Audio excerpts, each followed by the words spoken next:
Guys, this is Mark Marcelo from Filipino Tech Addict. This is our video review of the MyPhone Rio Lite, and this is a thousand cheaper than the MyPhone Rio.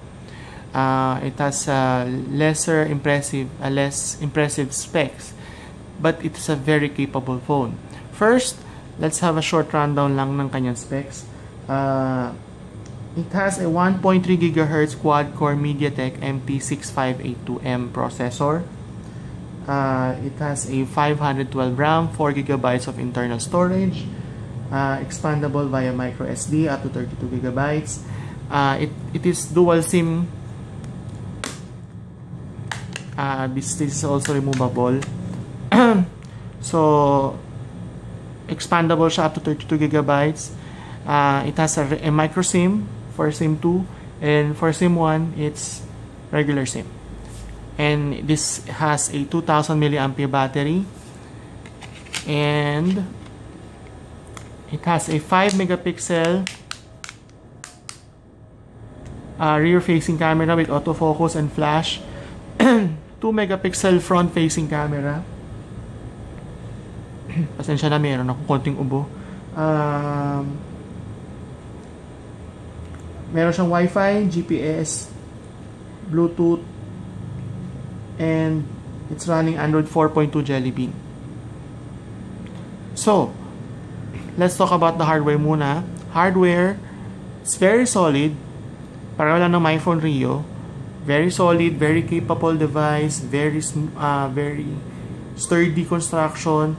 Ang napansin ko lang, yung kanyang back panel, dito lang sa likod. Yung tulad ng back panel na nare-remove sa MyPhone Rio hanggang dito, hanggang sa side, sa top, and sa bottom. So, yun lang ang difference niya. All the button placements are almost the same, pati dun sa same as sa Rio. Top, let's check na mga hardware lang. Sa top, ito yung 3.5mm headphone jack, and micro USB charging port. Ayaw niya mag-focus. Focus. Ayaw talaga niya. Okay. Ayun na lang. Ayan, tapos volume rocker and the power button, and nothing here on the side, nothing on the bottom, maliban sa microphone. Nakikita nyo lang. Ayan.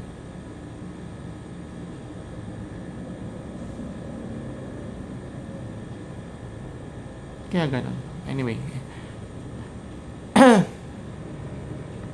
So, let's talk about software. Software naman, same as the Rio. Meron siyang custom UI. So, kung napapansin nyo, yung kanyang icons, they're all the same. They're all the same with the Rio. So, ganyan, it's different. It's not vanilla Android. Operation is generally smooth, pero may minor lags lang from time to time. Pero, hindi naman siya bothersome. It will not bother you naman. As you can see, I downloaded 3 games. Ito yung pinakamaliit na game sa memory niya. Maliit lang siya. Small game. Small size game. Swing Copters. Ito yung yung maker nito, yung maker ng Flappy Bird. Zombie Tsunami, it's a mid-size game, and a heavy, intense game, Dead Trigger. Actually, nag-try na ako maglaro ng Dead Trigger twice dito sa phone na to, and it just closed down. Nag-close lang siya while playing. Pero for the sake of my viewers, maglalaro ako ng Dead Trigger. Tingnan natin kung magko-close. Dahil 512 MB RAM siya, merong bagal siyang mag-load. So, it takes a little time to load. Ayan, pasin nyo, medyo may tagal siya. Hindi siya kasing bilis ng mga may 1 GB RAM or 2 GB RAM phones. Or kahit yung mga octa-core. Sound output is good. Ayan. Medyo teeny lang.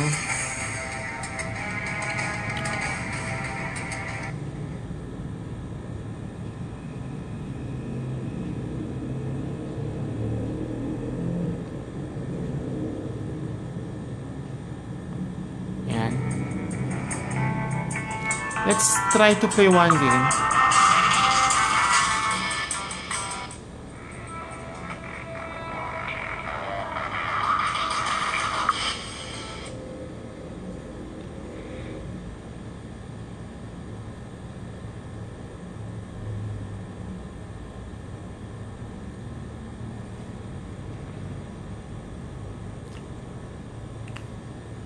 Yun lang napansin ko sa display, it's kinda reflective.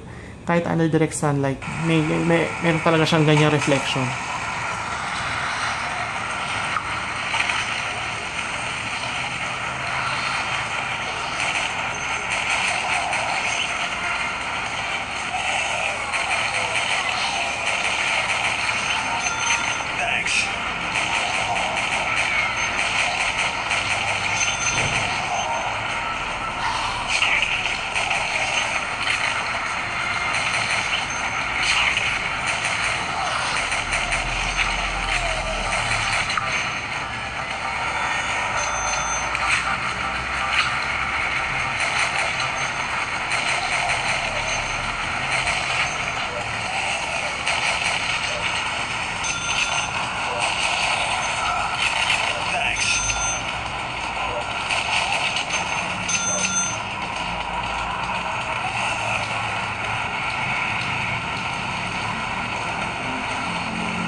Medyo napansin nyo lang, medyo hirap akong mag-play kasi hindi siya ganun ka-responsive eh.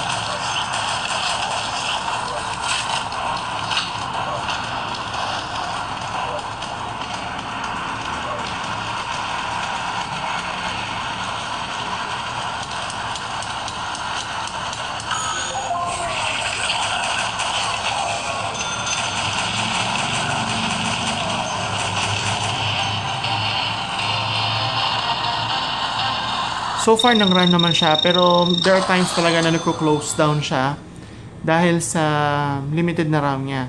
So, ang recommendation ko lang is do not try to download this game kasi medyo mag-disappoint kayo kasi mag-close down siya eh. And pag naglalaro kayo or you're doing heavy tasks, always do this. Close the app. So, another game. And this is a light game eh. It can run smoothly here. Pero ito yung Swing Captors. Ito yung maker ng Flappy Bird.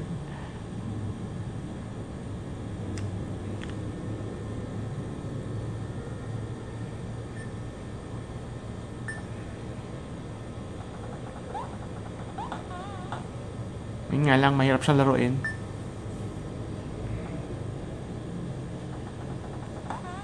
Ayan.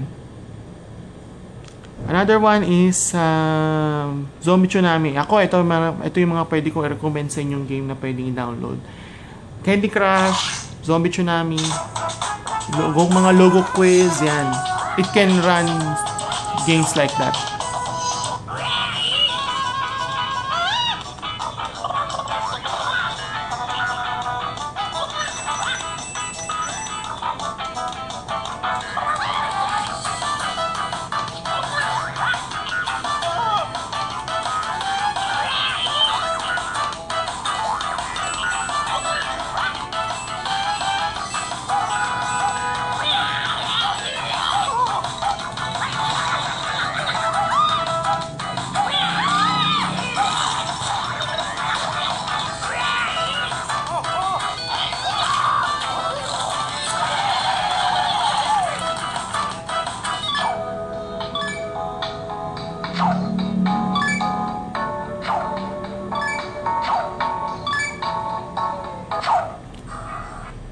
anyway, so it can run Zombie Tsunami very well.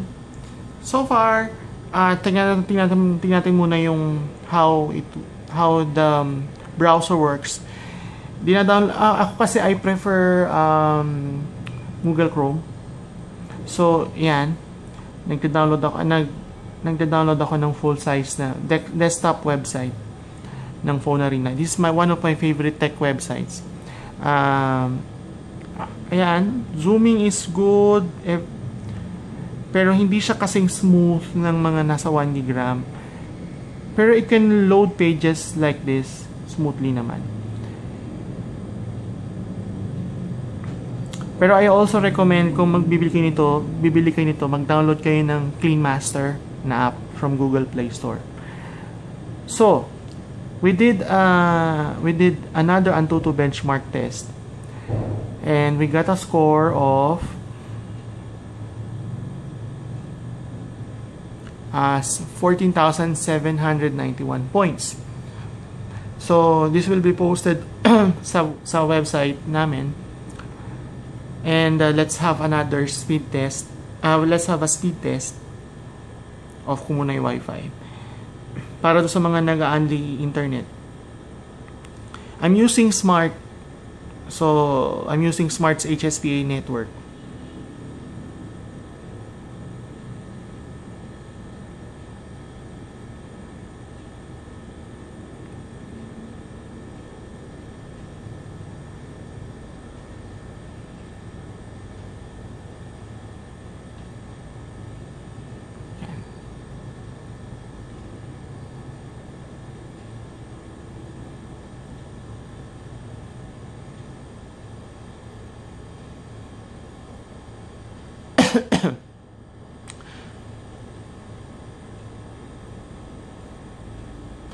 Okay, hindi masyadong mabilis ang aking smart ngayon.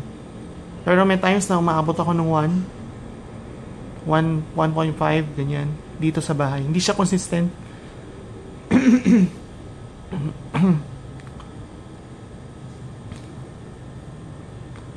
So, this is my actual speed test today. Pero, iba yung post kong speed test results sa website. Camera, it is a decent 5 megapixel camera and also a decent 2 megapixel front-facing camera. Decent, not great, pero it's very decent. And it's good for posting sa Facebook, sa Twitter, or sa Instagram. Kung yun lang ang purpose, pag-post lang sa Instagram at saka sa Facebook or sa Twitter, well, okay na ang my phone Rio. So, anyway, this is an outdoor shot. Detail is good. As in, ayan, nakikita nyo. Very detailed. This is another shot. Ayan. Maayos naman ang detail niya.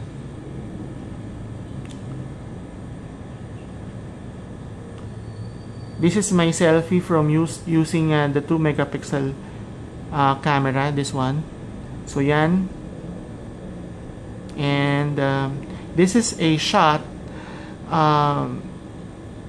This is a picture in a dark room, and I'm using flash. This one is taken from a low light area sa isang Japanese restaurant. So, as you can see, maganda naman ang render ng picture kahit na medyo nasa low light situation ako noon. So, yan ang camera. And call quality, it's good. Well, call quality depends on the network, hindi naman talaga sa phone, pero using the phone, okay naman siya. Loudspeaker, yung kanyang speaker sa likod, it's loud but not that bassy. Walang ganun sound quality is not that, hindi naman, it's okay, pero not great, pero it's loud. At marinig mo naman siya, halimbawa, you're putting it on a pocket or sa purse or sa bag. Pag nag-ring siya, maririnig nyo naman siya. So, my verdict is, if it depends on the smartphone user. Kung kayo yung tipo ng user or ng gumagamit ng phone na hindi naman pala hindi naman intense gumamit ng phone, or just basic tasks lang, email, social networking, call and text, like games. This will do. And if you don't like bigger phones, this is also perfect kasi it has a 4.7-inch display. So, although do not expect HD quality here kasi WVGA lang ang resolution niya. Pero it's good.